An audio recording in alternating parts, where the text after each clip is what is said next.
Hola, bienvenidos a Pentimento. Esta semana vamos a hablar de una novela que se llama Una y Salinger, de este autor Frédéric Beigbeder. Es un autor francés. Bueno, no sé muy bien cómo se pronuncia su apellido. Esta es una novela que los personajes son reales. Todo lo que pasa ocurrió.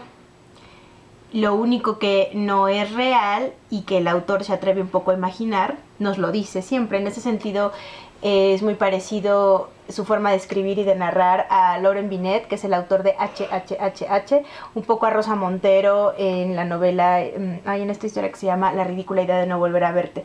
En el sentido de que los autores no solamente nos hablan de esos personajes, sino que nos hablan de lo que ellos como autores piensan, lo que ellos sienten, lo que ellos creen de estos personajes, y sobre todo nos dicen en cada parte qué es real, qué sucedió realmente, qué es lo que está documentado, las cartas, las biografías, los biógrafos, grabaciones, y qué es lo que ellos, por razones ajenas, se atreven a imaginar. Voy a poner un ejemplo. Hay unas cartas que Salinger le escribió a Una O'Neill cuando él estaba en el ejército, y esas cartas la familia Chaplin, los herederos, nunca han permitido que se publiquen y no se las prestaron nunca al autor. El autor lo dice desde el principio del libro y nos dice que las cartas que aparecen en la novela, él se atrevió a inventarlas y a imaginarlas. Entonces, bueno, en ese sentido es una novela muy especial. Me gustó mucho, es muy rápida, la leí en una semana. El tema es muy triste en algunos aspectos, muy terrible, muy duro, pero es una época muy encantadora, muy bonita, con unos personajes que son eso en toda la extensión de la palabra. Y es muy redonda porque curiosamente hemos hablado mucho hace como 5 semanas del Guardián entre el Centeno, hablamos de A Sangre Fría, de Truman Capote, y siempre la Segunda Guerra Mundial se ha hablado mucho de ella en este canal, como de fetiche. Entonces, bueno, esta es la historia de Una O'Neill, que es la hija de Eugene O'Neill, probablemente uno de los más grandes dramaturgos que han tenido los norteamericanos de obras de teatro, de origen irlandés, premio Nobel, maestro de Arthur Miller y de Tennessee Williams, pero con una historia personal sumamente tormentosa y terrible. Realmente esta novela también fue muy ilustradora para mí porque había cosas que yo no tenía ni idea de todos los personajes.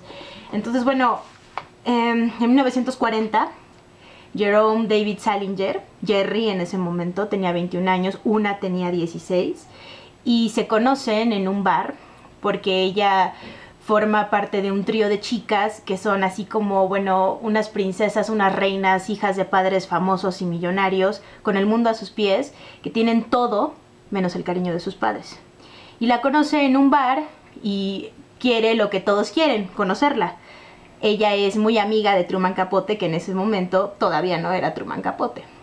Entonces él se atreve, se acerca, se enamora de ella inmediatamente, aunque suene como a cliché barato, y le parece sumamente encantadora, sumamente hermosa. Es ella la que está aquí en la portada, realmente sí era muy guapa, tenía un no sé qué, ya estoy igual que todos los que hablan de ella, como la describen. Y pues ella, su nombre, desde que le pregunta cómo se llama, ella sabe quién es, pero no sabe cómo acercarse a ella. Tiene mucho o poco de Holden Caulfield, poquito. Y su nombre significa única en gaélico, que es el dialecto en Irlanda. Y bueno, él obviamente sabe quién es su papá, todos saben quién es su papá. Ella siempre tiene ese estigma, que es, pues eso, un estigma que cargar en sus espaldas quién es su padre. Y desde ese momento inician una relación. Él la ama totalmente, está a sus pies, la adora, la venera, y por muchos momentos tú como lector, y yo creo que él también, pensaba que ella no lo quería, y al final te das cuenta de que sí lo quería, solo que no lo quería quizás como él quería que lo quisiera, no lo quería como él anhelaba, no sabía demostrárselo, simplemente no estaba escrito. Y no estaba escrito porque en 1941 los japoneses atacan Pearl Harbor. Salinger se enlista, se va a la guerra, se va al ejército, participa en el desembarco de Normandía, y Una se muda con su madre a Los Ángeles. Y en Los Ángeles pues pasa lo que todos ya sabemos. Conoce a Charlie Chaplin, se enamora de Charlie Chaplin, se casa con Charlie Chaplin. Ella tiene 17 y él 54. Entonces, bueno, no hagan las cuentas de cuánto le llevaba. Y bueno, Salinger se entera que ella se casa o que está saliendo con Chaplin cuando él está en el ejército. Entonces aquí el autor hace algo muy... pues no se me ocurre otra palabra, pero muy padre, porque pone lo que Salinger vive, lo que es la guerra, las muertes de sus compañeros, y al mismo tiempo pone cómo una vive como reina en Los Ángeles, cómo sale con Chaplin, cómo se casa con él, cena caviar todas las noches, se levanta a las 12, desayuna con el mar enfrente. O sea, ese contraste, claro, están en contra de la guerra, todos son patriotas y están en contra de Hitler y del fascismo y del nazismo y muera Mussolini, sí, bueno, pero es muy fácil decirlo del otro lado del mundo, que es algo que Salinger siempre le reprocha en sus cartas imaginadas, recordemos, pero no deja de ser muy conmovedor y muy fuerte. Y hay veces en las que le escribe que la odia y la desprecia, pero luego se arrepiente y sufre, y bueno, es una cosa muy tormentosa para él. Y ella está totalmente embelesada con Chaplin, y bueno, todos sabemos después lo que pasa, ¿no? Ella tienen 5 hijos. Se van, bueno, él tiene muchos problemas con los norteamericanos, lo acusan de ser comunista, él se niega a delatar a la gente, todo lo que sabemos, terminan viviendo en Suiza. Salinger regresa de la guerra bastante traumatizado, durante un año no puede dormir sin somníferos, despierta y, bueno, ve las entrañas de sus compañeros desparramadas enfrente de él. Conoce a Hemingway, su escritor favorito es Fitzgerald, se nota. Y en 1950 escribe El guardián entre el centeno. Y en 1950 una ya no vive en Estados Unidos. Entonces toda esa época, todo ese contraste, realmente está muy bien informado el autor. Tiene hay partes en donde dice que él, bueno, que Salinger es su escritor favorito y que en 2007, bueno, no recuerdo si en 2007, no recuerdo exactamente la fecha, pero fue antes de que Salinger muriera, él se atrevió a irlo a buscar junto con otros compañeros franceses, escritores, que querían hacer una especie de como corto.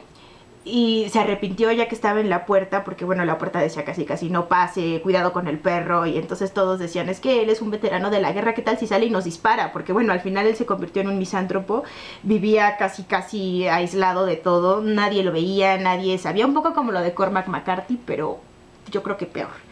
Entonces él se arrepiente, dice que sus compañeros le dicen que porque es un cobarde, el autor, y él dice, yo no solamente era cobardía, era que yo soy muy respetuoso, y yo amaba tanto a Salinger, lo amo todavía, que nunca me hubiera atrevido a faltarle al respeto de esa manera a su privacidad. Entonces no tocan la puerta, se van.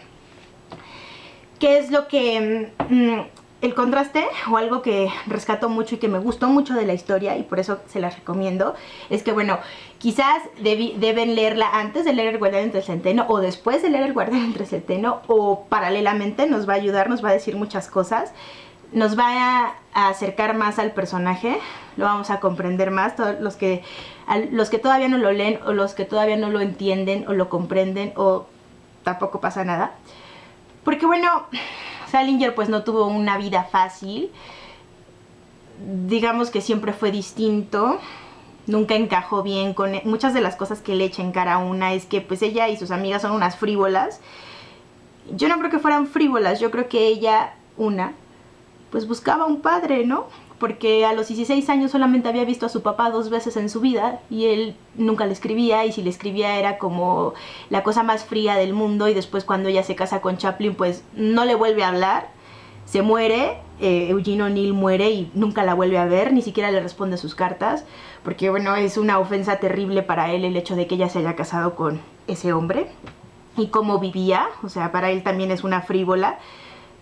Pues ella lo que quería, lo entiendes en muchas partes de la novela, es pues el cariño de un padre, la protección de un padre, y por eso entiendes también por qué se enamora de Chaplin y por qué lo extraña toda la vida, porque pues cuando él muere, pues ella tiene 50 años, entonces ella todavía vive muchos años con un terrible alcoholismo, porque pues bueno, lo extraña, todo el tiempo lo extraña a Chaplin, y están enterrados juntos. De hecho, hay una foto aquí donde están sus tumbas juntos. Pero luego hay partes donde el autor nos habla de la vida de Eugene O'Neill, y bueno, también es una vida terrible. Su mamá era morfinómana. Él, Eugene O'Neill, a los 21 años se intentó suicidar. Su hermano se suicida. Y bueno, tiene 3 hijos con la madre de una, que también era alcohólica. Él era alcohólico. Los 2 hermanos mayores de uno se cortó las venas y el otro se tiró por la ventana, que también era heroinómano, igual que la abuela. Entonces, bueno, son unas historias y hay un momento en donde una le dice a Truman, porque son muy amigos al final con todo y que él en Plegarias Atendidas escribe cosas muy feas de ella es la única que nunca le deja de hablar a pesar de su mala leche. Y hay momentos en donde él, un poco en buen serio y un poco en broma, le pregunta que por qué se casó con ese vejestorio. Y ella le dice, porque si no hubiera conocido a Charlie, habría terminado como mis hermanos. Es muy revelador, ¿no? Entonces es una novela así como te llena de mucha información, te llena de cosas muy bonitas. Yo tenía muchísimo tiempo que no subrayaba tanto un libro. Es muy sencilla, es muy ágil y pues tiene mucha información. Te dan ganas de leer a O'Neill, te dan ganas de volver a leer Guardián entre Centeno, te dan ganas de ver todas las películas de Chaplin. Yo soy una gran admiradora de Chaplin, me encanta. Y entiendo entiendo lo que ella quería, que obviamente pues no se lo iba a dar Salinger, lamentablemente. Y bueno, si se hubiera casado con Salinger, si él no se hubiera ido a la guerra, pues quién sabe qué hubiera pasado. Pero eso ya nunca lo vamos a saber. Lo único que nos queda es esto, leerlo. Hay una cosa que quiero leerles.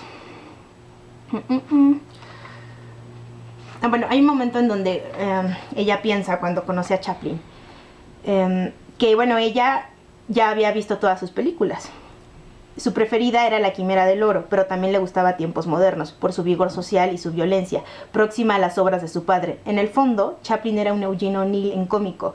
Todos sus temas eran dramáticos: el hambre en Klondike, los huérfanos, la pobreza, la condición obrera y el totalitarismo. Habla de grandísimos autores como Scott Fitzgerald. Jerry conoce a Hemingway en París cuando el desembarco. Y aquí hay una carta que Hemingway le escribe cuando publica El Guardián entre el Centeno, que es real, eso sí es real. Hay muchas cosas. Y hay momentos al final en donde el autor nos habla de... Bueno, a lo largo de la novela, pero al final entiendes por qué el autor ama tanto a Salinger y por qué admira tanto a Una y a Eugene O'Neill. Pues porque él dice que él también se enamoró de una chica, él tenía 45 y ella tenía 21, y de que porque no es que justifique esta parte de que hay hombres grandes que seducen muchachitas, no.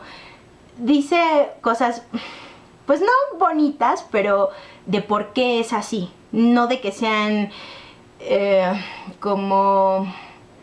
de que las busquen porque son jóvenes y su piel es firme y no son como las mujeres grandes. Dice que lo que buscan es ternura, que las mujeres jóvenes les dan ternura. No sé, a lo mejor es cierto, él habla desde su punto de vista, desde su experiencia. Termina diciendo en una escena en donde están en un lago, él y su mujer, que se llama Lara, a la que le dedica la novela, y ella se tira al lago y cuando se quita la ropa, él ve que su traje de baño, la marca es O'Neill. Nada tiene que ver con los O'Neill, pero él lo toma como una señal y por supuesto le pide matrimonio, eso dice. Entonces tiene mucho del autor, de su vida, de sus experiencias y de por qué él decide escribir sobre Una y Salinger. Una y Salinger no son los únicos protagonistas, como pueden ver hay muchos personajes. Por eso es aún más rica. Yo les recomiendo que la lean así totalmente, les va a gustar. Y si no les gusta, pues no importa, tienen que encontrar sus propias historias. Está en Anagrama, está en todas las librerías. Léanla, lean El Guardián entre Centeno, vean las películas de Chaplin y suscríbanse en el botón que está aquí abajo, denle like al video y nos vemos la próxima semana.